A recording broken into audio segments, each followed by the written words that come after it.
हम आपको अपने पिता की बात बता रहे हैं। हमारे पिता जिस दिन हम भागे उसके 3 दिन बाद हमको पकड़ा गया। जो ही देखा पिताजी आ रहे सो आंख मूंद के वो नजदीक आए अपने स्वभावश, उठ खड़ा हो। नहीं खड़े। तीसरी बार का आप खड़ा हो जाए तो हमें लगा डंडा पड़ेगा चौथी बार तो खड़े गए, बच्चे ही थे। हमका आपसे एक प्रार्थना करें, उनका बताओ, हमका ये जिंदगी भगवान के नाम है, आप चाहे काट डालो ना घर जाएंगे ना आपकी बात मानेंगे। तो हम उनकी कृपा की बात बता रहे हैं। तो एकदम चैप्टर बदल गया, जैसे भगवान की कृपा ना उनका सच्ची, हमका आपसे सच्ची बात कह रहे हैं। घर नहीं जाओगे वरना, कभी जिंदगी में ब्याह नहीं करोगे वरना।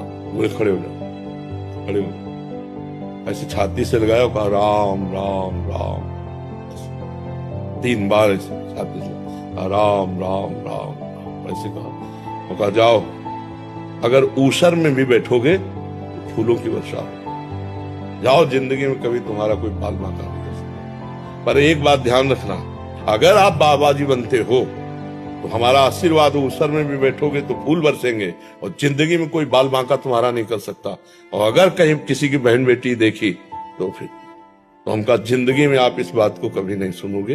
वो तो पधार गए, कई वर्ष हो गए उनको पधारे हुए, पर उनका आशीर्वाद, माता पिता का आशीर्वाद भगवान का आशीर्वाद होता है।